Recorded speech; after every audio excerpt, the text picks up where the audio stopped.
pengalaman gak ngejamin lu tahu panggilan lu di hidup ini. Bisa gak kita stop senggol-senggolan dan kolaborasi satu sama lain gitu loh. Buat apa sih senggol-senggolan? Emangnya kita masih masyarakat primitif yang berburu di hutan. Menyampaikan apa yang kita tahu, stop menyampaikan apa yang kita pikir kita tahu, dan try asking questions ke orang lain.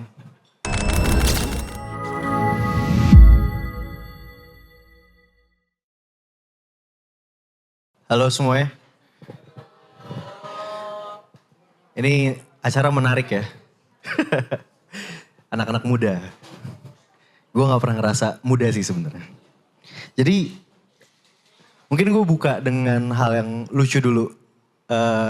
Kemarin diajak untuk ngomong di acara ini sama Olive. Kayak, Riz bisa ikut nggak gitu. Sharing pengalaman di umur 20-nya. Habis itu kayak, posternya mana? Ada nggak? Nanti lagi bikin nih gitu.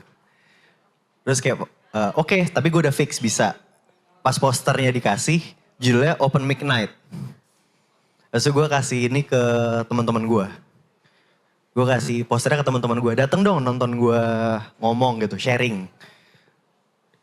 Banyak yang nanya, Riz sekarang lu jadi komedian. Ini stand up comedy gitu. Open mic soalnya. Itu harmless. Hal yang harmless ditanyain oleh teman-teman gue. Tapi di situasi gue sekarang, background story gue lagi career break. Sebelumnya gue lawyer. Terus kayak gue jadi mikir gitu, anjir ini bener ya? Kayaknya gue lagi quarter life crisis deh. Lagi quarter life crisis gitu. Nah, I would say posisi gue sekarang lagi nggak ngapa-ngapain, gue lagi nggak kerja, gue lagi career break. Before this, gue lawyer, corporate lawyer. Tapi itu goes way back gitu perjalanannya sampai jadi corporate lawyer itu. Sampai sekarang juga masih bingung gitu loh. Ini sebenarnya hidup yang pengen gue jalanin gak sih? Gue pengen balik lawyering lagi atau enggak sih gitu. Karena dari SMA, kuliah, gue ngelewatin banyak fase di hidup gue di mana gue explore things. Gue explore banyak hal. Waktu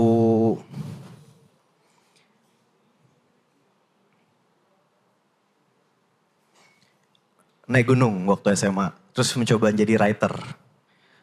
Waktu kuliah fokus aktivisme, terus lomba, mood court. Habis itu bikin teater musikal. Bahkan gue pernah jadi nelayan di pulauan kayak kecil selama 2 bulan. Waktu itu KKN. Tapi ujung-ujungnya ends up, gue fakultas hukum, ada ekspektasi di mana lu nggak penuh ketika lu nggak jadi lawyer gitu. Terus gue kayak, iya ya, cobain aja kali.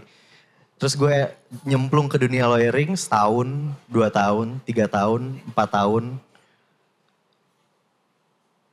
The more semakin lama gue di dunia itu, yang highly corporate banget, gue mulai nanya ke diri gue sendiri kayak, sebenarnya apa sih yang gue lakuin di sini gitu. Sebenarnya ini bener gak sih apa yang gue mau? Habis itu 2 bulan yang lalu, gue ngajuin surat resign, gue bilang, gue mau nyari dulu sih sebenarnya apa sih yang gue mau. Jadi kadang-kadang gue ngebandingin diri gue sama di umur 20-an ini sama orang-orang yang high achiever gitu loh. Kayak bikin A, bikin B, bikin C, bikin D. Orang-orang di sekeliling gue nanti juga ada di speaker lain. Tapi gue gak bikin apa-apa. Gue cuma fokus kerja, corporate life, 9 to 5. Not really 9 to 5 sih, lebih kayak ke jam 6 pagi sampai jam 4 pagi. Dengar cerita dari orang di sekeliling gue kayak anjir sebenarnya gue mau apa gue gak tahu.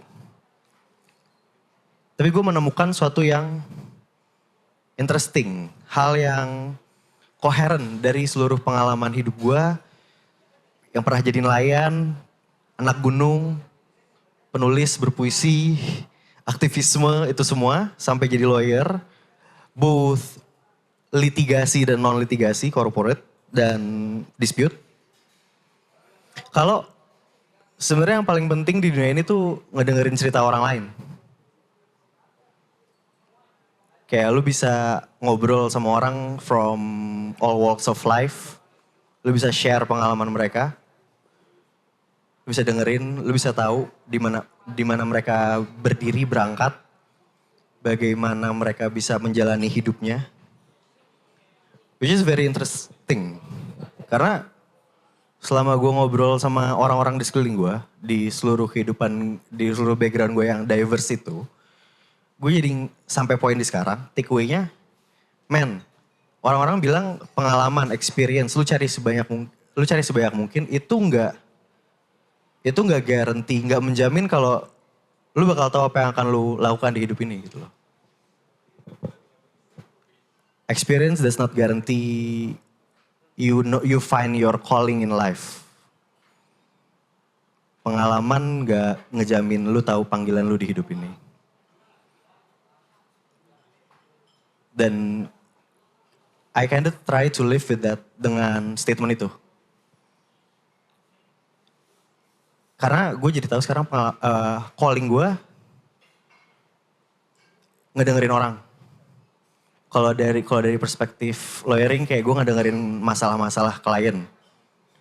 Waktu jadi nelayan di Pulau Weki kecil, gue ngedengerin masalah-masalah ekonomi mereka. Naik gunung, gue dengerin pengalaman cerita-cerita pendaki lainnya di perjalanan. Aktivisme di Jogja, waktu itu ngedengerin buruh-buruh. Lu gak harus tahu apa yang lu lakukan di hidup ini. Pekerjaan,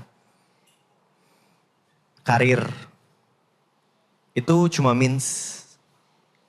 Yang gue dapet kayak gue pengen ngebantu orang, siapapun yang gue temuin, paling gak dengan ngedengerin cerita mereka. Dan ngobrol. Karena kadang-kadang yang mereka butuh cuma ditanya balik. Asking them questions yang mungkin orang-orang di sekeliling mereka juga nggak pernah nanyain gitu loh. Dan sekarang lagi berat banget juga gitu loh. Setelah get out from lawyering yang panjang itu, minim human connection kan. Ujung-ujungnya depan laptop lagi. Gue kehilangan hati nurani gue. Gue kehilangan kepedulian gue sama manusia lain. Dan itu gue down banget. Dan itu kayak baru tahun lalu, akhir tahun lalu, awal tahun ini. Gue ngerasa gue sendirian di dunia ini. Dealing sama orang-orang yang emang udah lama bekerja dan berkarir di fieldnya masing-masing. Mereka lupa kalau individu mereka, karakter mereka bukan pekerjaan yang mereka lakukan. Kadang-kadang gue sedih ngeliat orang yang gak punya individualisme. They don't know who they are. Kayak pasti sering banget denger orang-orang di sekitar kita ngomong kayak, ngapain kerja di A atau kerja di B? Gajinya gak worth it. Atau kayak benefitnya gak segede itu. Enakan kerja di A atau di B, di mana gajinya gede tapi kerjanya gak ada. Gue kecewa ngedengar orang-orang kayak gitu. Karena bukan itu, masalahnya bukan duit yang penting. Yang penting adalah kayak lu bisa kasih nilai tambah ke orang lain atau enggak gitu loh. Dan yang liberating buat gue adalah gue gak perlu ngelakuin hal itu dalam satu bentuk tertentu. Kerja A, kerja B, kerja C. Tapi in any way you can. Dengan cara apapun. Karena ujung-ujungnya ketika lu memberikan nilai tambah ke masyarakat, masyarakat juga akan memberikan rewards-nya ke lu gitu loh. Uang, duit, kekayaan, harta, aset semuanya bakal datang sendiri kok. Fokus aja sama finding diri lu berguna untuk masyarakat gitu.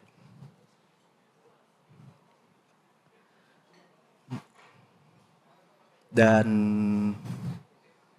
poin kedua, gue juga selalu ngeliat orang-orang mungkin di dunia yang gue lewatin adalah ketika ngumpul atau bareng kayak mereka mencoba untuk pitch ide-ide mereka kayak gue ada ide bisnis gini atau kayak in a casual conversation coba one up each other kayak gue lebih pintar dari lu men karena gue bisa bahas poin A, poin B, poin C, poin D gitu. Padahal lu enggak. Nah, kenapa enggak kita stop menyampaikan apa yang kita tahu, stop menyampaikan apa yang kita pikir kita tahu, dan try asking questions ke orang lain. Jadi benar-benar kita dapat apa yang relevan sih untuk kita. Dan orang itu juga jadi merasa dimengerti karena kita mencoba untuk menanyakan suatu pertanyaan ke mereka. Communications breakdown kan kalau kita gak nanya satu sama lain tapi mencoba untuk sotoy-sotoyan. Atau kita berkomunikasi satu sama lain berdasarkan ego atau pride di ultra capitalistic society yang sekarang kita hidupi ini. Itu bukan propaganda by the way. Gak mau political. Tapi kenyataannya gitu loh. Kayak di luar sana kehidupan umur 20-an ini buat gue kayak jungle banget. Kayak senggol sana, senggol kanan, senggol kiri. Dan kalau misalnya you're not playing the game, lo yang bakal disenggol orang lain. Poinnya adalah, bisa gak kita stop senggol-senggolan dan kolaborasi satu sama lain gitu loh. Buat apa sih senggol-senggolan? Emangnya kita masih masyarakat primitif yang berburu di hutan. Karena komunikasi, bahasa, pertanyaan, jawaban, bisa duduk di satu meja bareng-bareng dan punya tujuan yang sama. Tanpa ngelihat ego atau pride kita masing-masing, itu indah banget untuk dilihat di masa ini sekarang. Dimana kita lagi ngelewatin our 20s. Karena menurut gue ini masa dimana kita mencoba untuk mencari allies. Masa dimana kita bisa explore apa yang kita mau satu sama lain. Tanpa ada resiko yang, repercussions yang echoes throughout our life gitu loh. In your 20s kayak break some stuff. Coba lakuin apa yang lu pengen lakuin. Bahkan hal-hal yang lu gak pernah pikir lu bakal bisa lakuin. Walaupun itu gak guarantee calling lu, tapi it would definitely makes you closer to what you're trying to do in your life. Sekian, terima kasih.